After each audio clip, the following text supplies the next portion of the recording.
Hello, अस्सलाम वालेकुम, नमस्ते, कैसे हैं आप सब लोग? आप सब आई होप आप सब अच्छे होंगे एंड जैसा कि आप लोगों को पता है कि last week I lost my mother and मतलब आप लोगों को मैंने बता तो दिया था, मतलब मैंने कम्युनिटी पोस्ट डाली थी, लेकिन उस सिचुएशन में नहीं थी कि मैं लाइव आके कुछ बोल पाऊँ या कुछ बात कर पाऊँ या कुछ वीडियो भी शूट कर पाऊँ, शॉर्ट वीडियो वगैरह भेजूँ।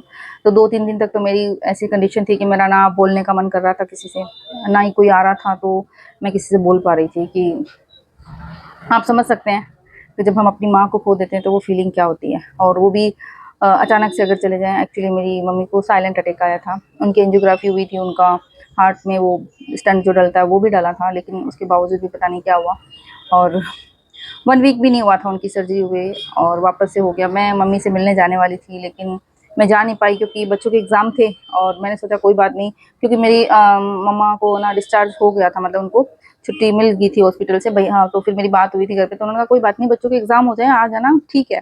तो मेरी बात तो हो रही थी घर पे मौसी वगैरह से, तो पता चल रहा था कि हाँ, ठीक है अब।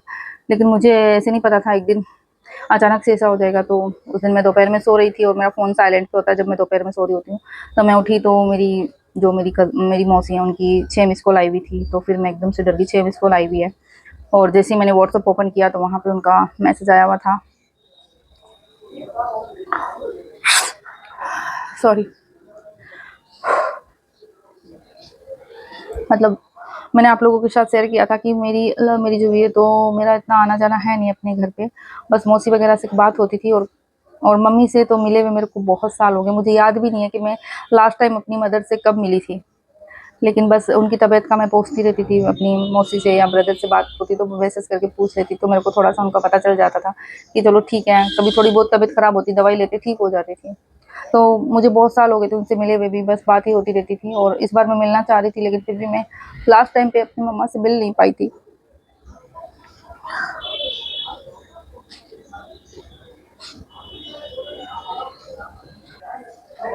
सॉरी। तो मैंने सोचा चलो ठीक है, अब सब कुछ हो गया। कहते हैं ना कि माँ जो होती है अपने बच्चों के लिए एक हिम्मत होती है, भले ही आप अपनी मम्मा से मिल पाओ, चाहे आप महीनों ना मिलो, चाहे सालों ना मिलो। मैं जैसे मेरे केस में मैं सालों से अपनी मम्मा से मिली नहीं, लेकिन कहते हैं ना कि आप मिलो ना मिलो, चाहे बात हो ना हो, लेकिन अगर आपको ये होता है ना एहसास कि हाँ हमारी मम्मा है, माँ होने का जो एहसास होता है ना वो ही एक उनके बच्चों के लिए एक ताकत होता है, स्पेशली उनकी बेटियों के लिए जिनकी शादियां होगी, जो मम्मा से मिलने नहीं आ सकती किसी भी रीज़न की वजह से, तो उनके लिए माँ का होना ही एक उनकी हिम्मत होती है, ताकत होती है। और मेरे लिए वो हिम्मत मेरी मदर थी। सॉरी गाइस, मैं अभी भी बिलीव नहीं कर पा रही हूँ कि मेरी मम्मा नहीं रहे, वो चले गए। मेरे को ऐसा लगता है कि हाँ मम्मा हैं, बस घर पे हैं, भाई के पास हैं, मौसी के पास हैं, घर पे हैं, मम्मा ठीक से रह रहे हैं। मेरे को क्योंकि मैं इतने सालों से नहीं मिल पाई थी, तो बस मेरे को तो उनकी तबीयत का ही पूछती थी, तो बस ऐसे लगता था कि हाँ वो ठीक है, उनकी दवाई चल रही है, बस रह रहे हैं। तो मेरे को अभी भी बिलीव नहीं हो रहा कि मेरी मम्मा अब नहीं रहे हैं। बस मेरा ये था कि शुरू से मेरी बचपन से एक इच्छा थी कि मैं अपने पेरेंट्स के लिए कुछ कर पाऊँ, मैं कुछ बन पाऊँ, मैं कुछ ऐसा बन के कुछ उनके लिए कुछ ऐसा कर पाऊँ कि उनको भी फील अच्छा हो, उनको ये फील करा सकूँ कि यस बेटियां भी किसी से कम नहीं होती, बेटियों बेटों से कम नहीं होती है। मैं हमेशा अपने पेरेंट्स के लिए कुछ करना चाहती थी और मैं हमेशा जब प्रे करती थी तब भी मैं यही बोलती थी। जब मैं प्रे करती थी, मैं सब जहाँ भी जाती थी, मैं गुरुद्वारे में या फिर दरगाह वगैरह, तो मैं यही बोलती थी कि मुझे ना अपने पेरेंट्स के सामने सामने मुझे इतना कामयाब कर देना कि अगर वो मेरा नाम भी सुने ना तो उनको प्राउड फील हो कि हाँ ये हमारी बेटी है, इसने कुछ अच्छा काम किया है। और लेकिन अनफॉर्चुनेटली वो हो नहीं पाया, मेरी मदर चली गई। मेरी मदर की ज़्यादा एज नहीं थी, सिर्फ 59 या 60 या हाईएस्ट मतलब 60-61 इतनी मेरी मदर की एज थी। लेकिन वो पता नहीं अचानक से ऐसे चले गए, मेरे को बिलीव भी नहीं हो पा रहा। सॉरी, मैं थोड़ा बोल नहीं पा रही उसके लिए सॉरी, क्योंकि मैं अभी भी मैं ये यकीन नहीं कर पा रही हूँ, जैसे कि मैंने आपको बताया मेरे को यकीन ही नहीं हो रहा कि मेरी मदर अब नहीं रहे हैं, वो चले गए हैं। बस एक एक ख्वाहिश थी कि उनके उनके सामने उनके होते होते मैं इतना कामयाब हो जाऊं, कुछ ऐसा बन सकूं, कुछ ऐसा कर सकूं कि उनको उनको ये भी लोग कि कोई उनका नाम भी लेना तो रिस्पेक्ट से लेके, हाँ ये देखो ये शायना की मदर है, ये या ये शायना की फादर है। मेरे पापा है, उनकी तबीयत भी ठीक नहीं रहती एक्चुअली, वो भी काफ़ी ज़्यादा वीक हो गए हैं। मेरे पापा की एक आई साइड जो है उन चली गई है, एक आई साइड मतलब वो कहते हैं ना वो हुआ था उनको, तो उस वजह से उनकी एक आई साइड चली गई है। लेकिन बस अब यही दुआ करती हूँ कि मेरे पापा अच्छे रहें, उनकी लंबी उम्र करे अल्लाह ताला और उनको तंदुरुस्ती दे और उनको हिम्मत दे, जो सबसे इम्पोर्टेंट है इस उम्र में। कहते हैं ना पार्टनर एक दूसरे का सहारा होते हैं, इमोशनल सपोर्ट होता है। तो और मेरे पापा ऐसे हैं, जो मेरे पापा कभी ज़्यादा कुछ बोलते ही नहीं है, कभी नहीं बोलते, कुछ भी नहीं बोलते, बहुत कम बोलते हैं ना, कभी एक्सप्रेस करते हैं, वो अपने अंदर ही रखते हैं सब। तो मुझे मेरे पापा के लिए फील हो रहा है, बस यही दुआ करती हूँ और आप लोगों से भी यही रिक्वेस्ट करूँगी कि बस आप लोग बस दुआ करना मेरी अम्मी के लिए कि अल्लाह ताला उनको उनकी जो नेक्स्ट जर्नी है वहाँ की वो ईजी हो, पीसफुल हो और वहाँ पे उनको सुकून मिले। और अब्बू के लिए दुआ करना कि उनको हिम्मत दे। और मुझे समझ में नहीं आ रहा मैं क्या बोलूँ, बस आप लोग दुआओं में याद रखना। और ये जो मेरा ब्लॉग है ये मेरा पहले का शूट किया हुआ था, मैंने इसको अपलोड नहीं किया था, मैं करने वाली थी। जैसे कि आपको पता है कि मैं हफ्ते में 1 या 2 ही ब्लॉग डालती हूँ, तो ये मेरा ब्लॉग पुराना है। इसके बाद जो आप ब्लॉग देखने वाले हो ये मेरा पुराना ब्लॉग है, जो मैंने पिछले वीक मतलब मेरी मम्मा के जाने से पहले जो मैंने शूट किया था, ये वो व्लॉग है। तो मैंने सोचा कि ये वाली क्लिप मैं यहाँ पे आगे ही लगा देती हूँ और उसके बाद ये व्लॉग डाल देती हूँ, क्योंकि ये एडिट किया हुआ पड़ा था, मैंने इसको शेड्यूल नहीं किया था। तो बस आप सबने जिसने भी मेरे को मैसेज किए, जिसने भी आपने प्रेयर की मेरे लिए, मेरी मेरी मदद के लिए, उन सबका बहुत बहुत दिल से शुक्रिया। बस आप लोग अपना प्यार और अपना सपोर्ट ऐसे बना के रखना और हमेशा अपनी दुआओं में याद रखना।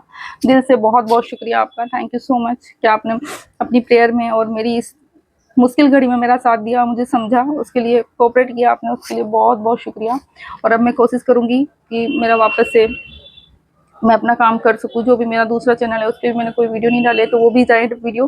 क्योंकि देखिए ना, मेरा भी यही काम है, जैसे हम कोई जॉब करते हैं तो जॉब पे भी हमको जाना पड़ता है 2-4 दिन बाद, हमारा कोई बिजनेस होता है, शॉप होती है, तो वो भी हमें 2 दिन के बाद ओपन करनी पड़ती है। तो फिर मुझे भी समझाया मेरी डॉटर ने भी और मेरे फैमिली वालों ने भी कि तुम थोड़ा, तुम्हारा ध्यान बट जाएगा, थोड़ा डाइवर्ट होगा, वरना तुम खाली बैठी रहोगे। तो मेरा क्या होता है कि बार बार मैं ध्यान मैं गुमसुम सी हो जाती है, लाइक मुझे मम्मा की वो बातें याद आने लग जाती है। तो फिर मेरे को भी सजेस्ट किया कि तुम अपने काम वापस काम पे ध्यान दो, तो थोड़ा तुम्हारा माइंड भी डाइवर्ट होगा और वैसे भी यही तुम्हारी जॉब है। तो जैसे अब मैं यूट्यूब पर, तो मेरी यही जॉब है, तो अब मैं कोशिश करूँगी कि आप लोगों के साथ वीडियोज़ और ब्लॉग जो हैं वो शेयर करती रहूँ।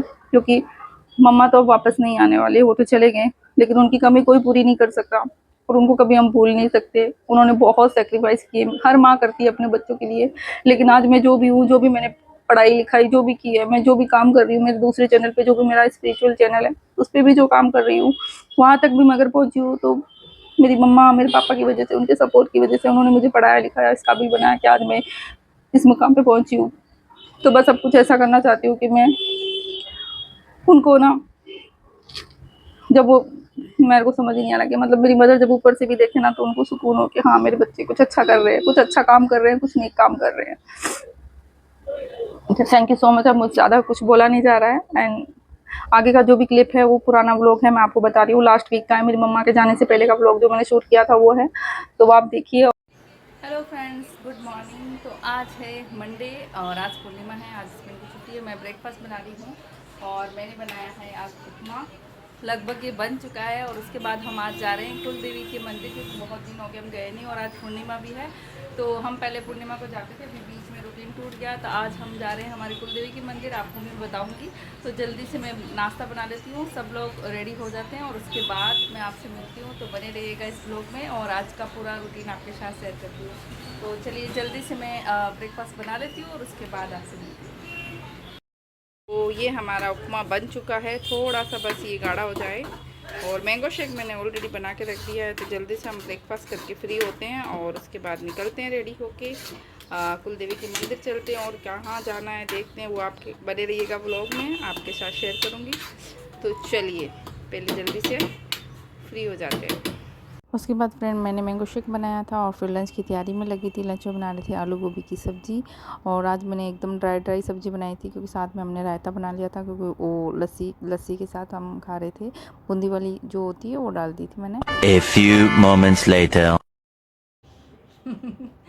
तो फ्रेंड्स, हम लोग मंदिर नहीं जा सके क्योंकि नहीं झूठ बोल रहा है। हो गई थी, सब लोगों ने तैयार होने में लेट कर दिया था। तो अब हम इवनिंग में जाने वाले हैं। और यहाँ पे मैं अपना एक वीडियो बनाने आई थी दूसरे चैनल के लिए। तो ये मेरी बेटी आ गई, ये अपनी आइसक्रीम खा रही है जो इसने रात को नहीं खाई थी।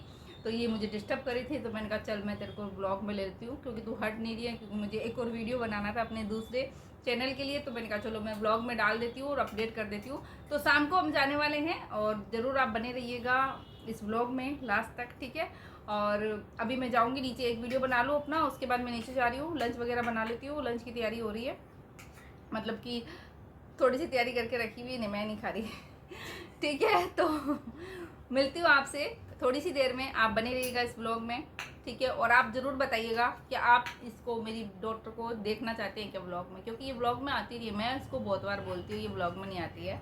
हो सकता है आप लोगों की बात मान ले, अगर आप इसको देखना पसंद करते हैं तो आप ज़रूर मुझे कमेंट में बताना इस बार कि आप इसको देखना चाहते हैं। ये वैसे बहुत शरारतें करती है लेकिन ब्लॉग में बिल्कुल नहीं करती है।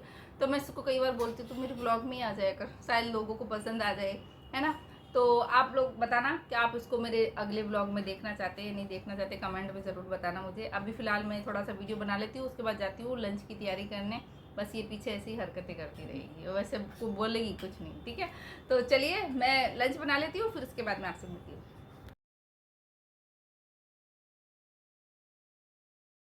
Hello friends, good morning. तो अभी हम निकल चुके हैं मंदिर के लिए। कल हम नहीं जा पाए थे, आज ट्यूसडे है, तो अभी हम मंदिर जा रहे हैं। और वही अभी प्रसाद लेने गए हैं हस्बैंड, और उसके बाद हम पहुँचते हैं मंदिर और आपसे मिलते हैं।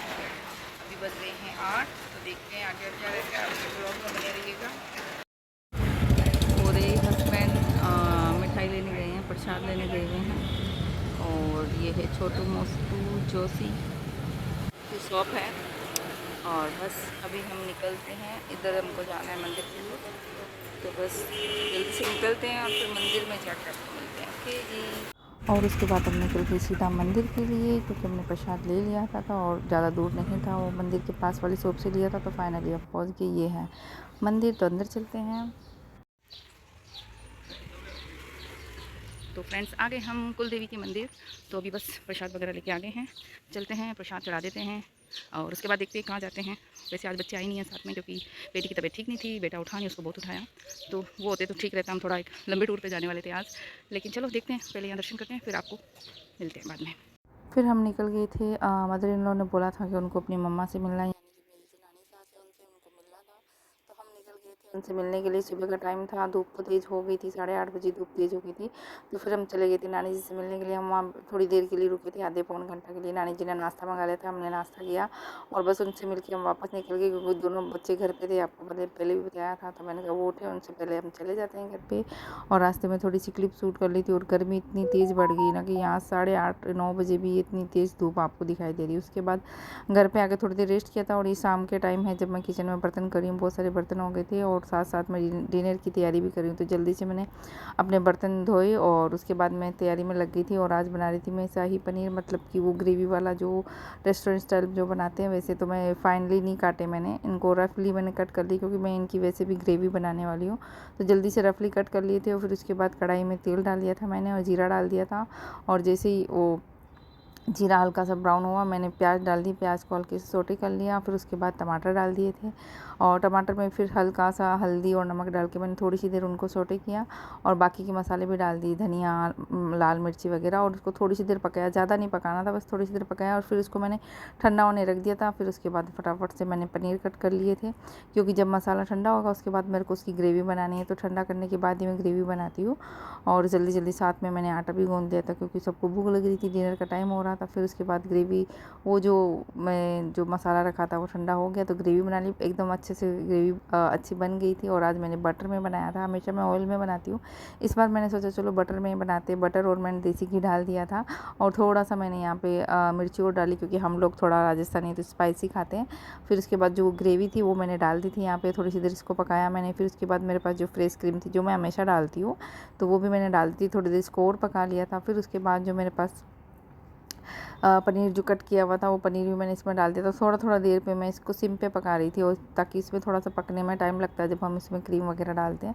तो थोड़ा सा पनीर ढक के पका लेता। साथ साथ में मैंने रोटी बनानी स्टार्ट कर दी थी, और उसके बाद मैंने इसमें ऊपर से जब मैं हमारा होममेड गरम मसाला वो डाल दिया। और मुझे थोड़ी सी ग्रेवी पतली चाहिए थी, तो मैंने पानी की जगह दूध डाल दिया था, क्योंकि मैं इस सब्ज़ी में दूध ही डालती हूँ। फिर साथ में मैंने कड़ा प्रसाद बनाया था, क्योंकि मुझे गुरु जी के लिए कड़ा प्रसाद चढ़ाना था, काफ़ी दिन से नहीं बनाया था, तो जल्दी से कड़ा प्रसाद भी बना लिया था। और बस ये था मेरा फुल व्लॉग। आई होप आपको अच्छा लगा होगा। अच्छा लगा हो तो लाइक कर देना, चैनल पे पहली बार आए हैं तो सब्सक्राइब कर देना। मैं मिलूँगी आपसे नए व्लॉग में, तब तक के लिए बाय बाय, टेक केयर।